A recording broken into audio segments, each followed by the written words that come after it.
Welcome back to my channel, and I'm JUSTNINI. Thank you for liking, sharing, subscribing, and leaving a comment down below. And today what we're going to talk about is a movie that I seen on Hulu that really changed my whole look and thoughts of this person, this well-known blues legend with her beautiful, soulful voice. And I'm talking about Lady Day. And if anybody doesn't know who Lady Day is, that is Miss Billie Holiday. So stay tuned and see what I got to talk about the movie called United States versus Billie Holiday. Be back.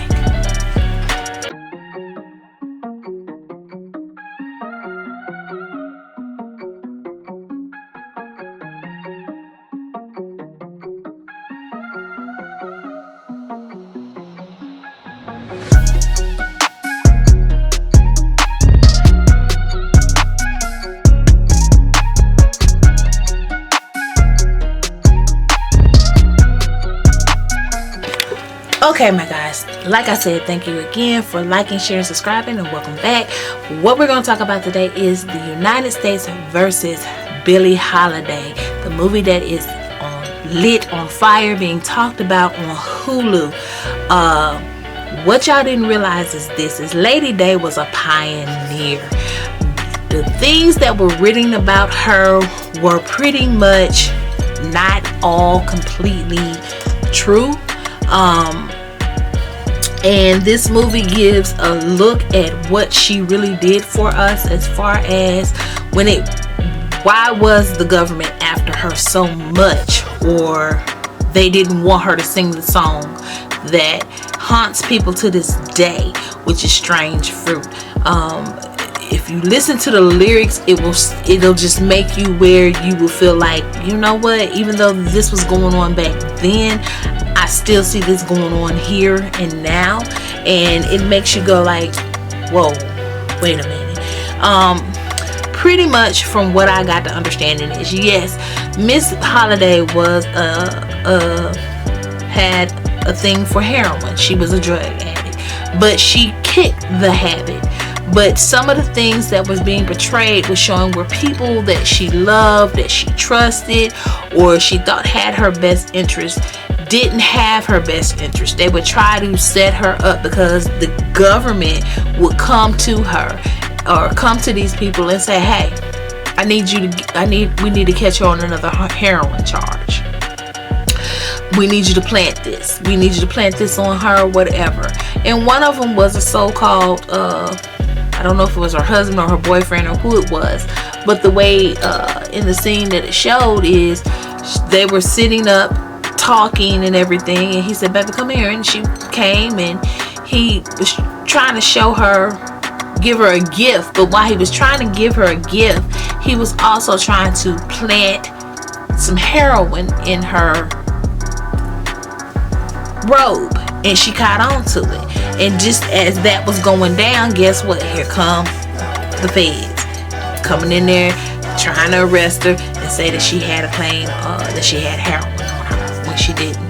Billie Holiday, Lady Day, had stopped using, but instead of her, you know how some people give up cigarette smoking, but coffee becomes a vice? So she stopped doing the drugs, but guess what became her vice, unfortunately?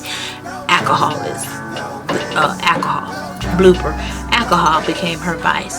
And at the same time, it had got to the point where sometimes Miss Holiday would be in sessions recording, and she was too inebriated to finish her sessions.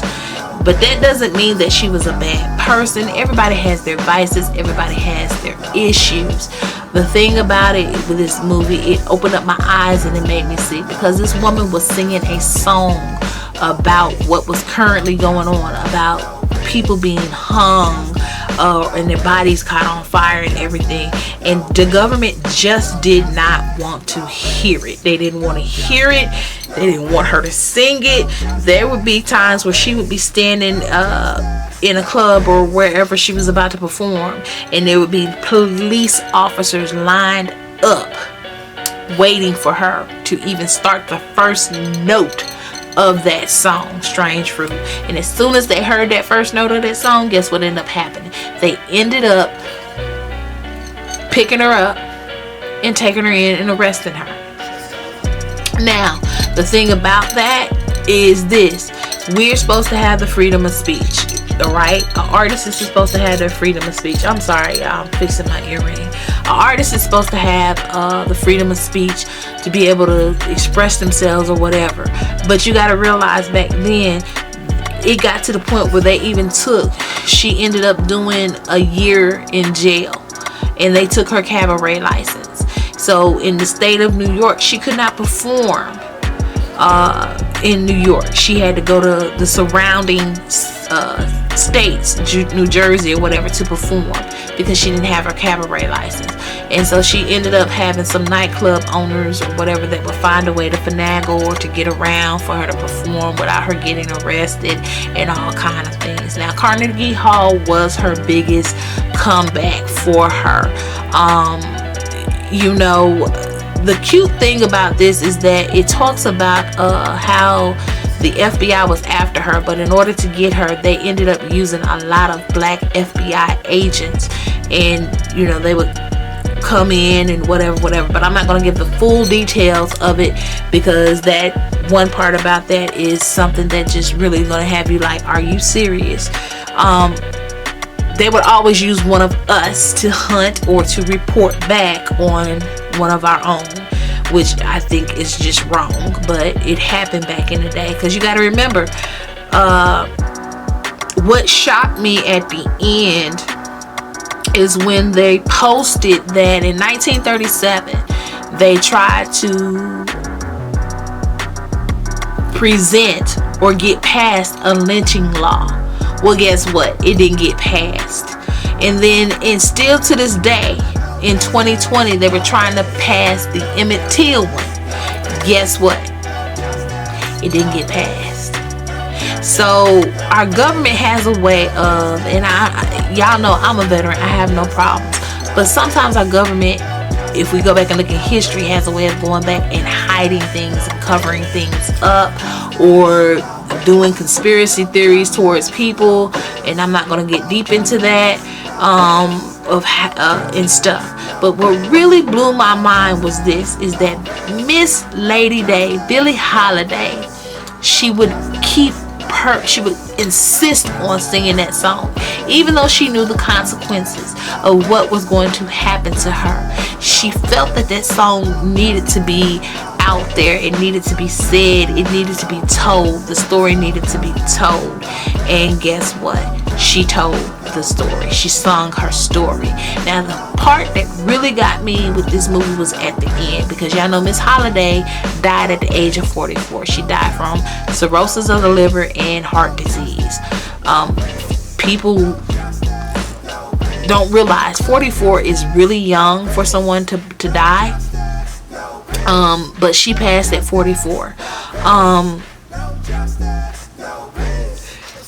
They arrested her while she was dying, and she was handcuffed to the bed. And in the scene of the movie, it shows where she's got a handcuff on her ankle, and she's dying.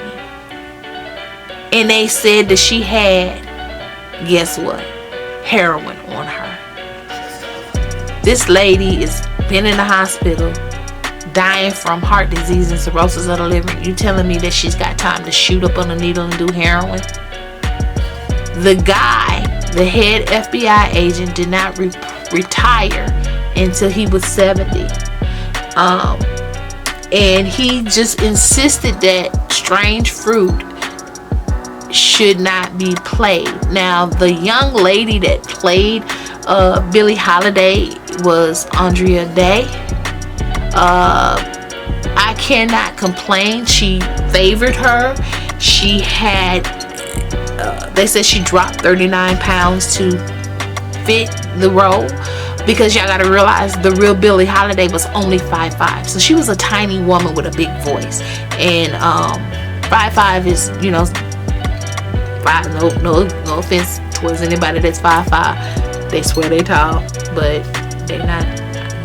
Okay. So you know, it showed that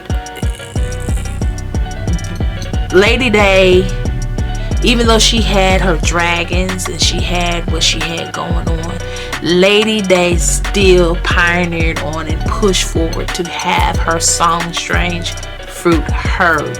When I watched the young lady that played her, Miss Day, and it's funny because the young lady that played her last name is Day. And actually, let me see something here. I had pulled something up. I want to see it on Miss Holiday. And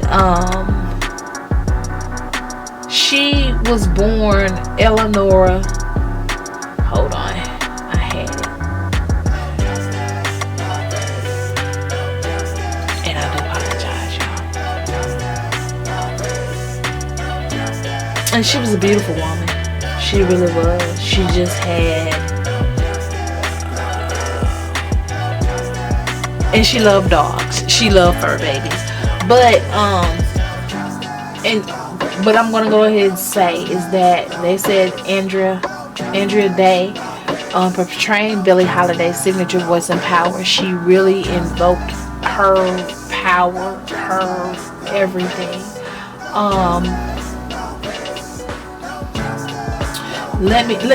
Here, this is what we're gonna do. Alexa, what is Billie Holiday's real name?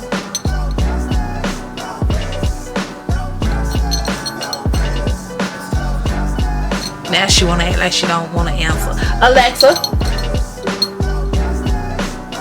Sorry, I'm having trouble understanding right now.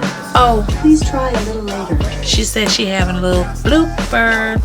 Alexa, what is the birth name of Billie Holiday? Billie Holiday's birth name is Eleanor Harris.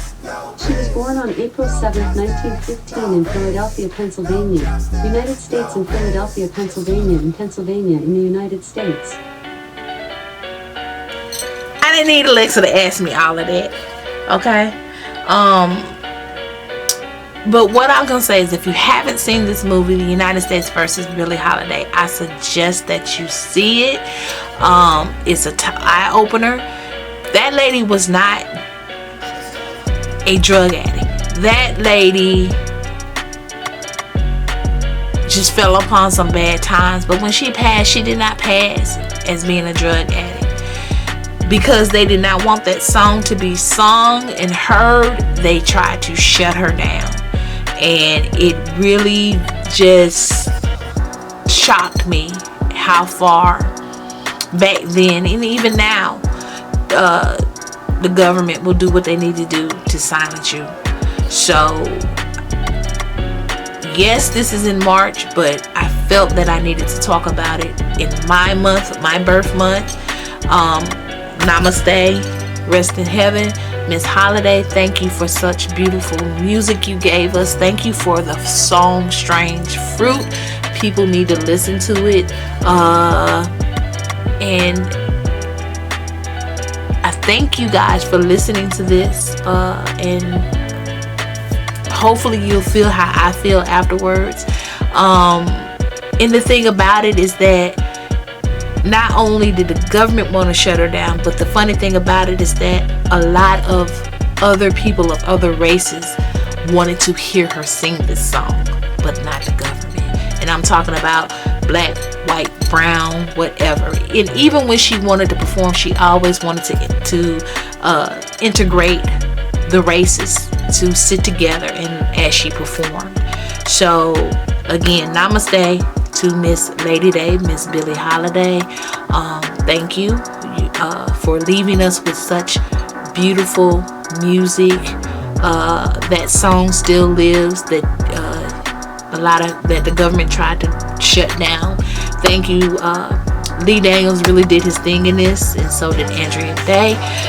Remember, you guys, if didn't nobody tell you that they love you, I'm gonna tell you that I love you. Thank you for liking, sharing, and subscribing. And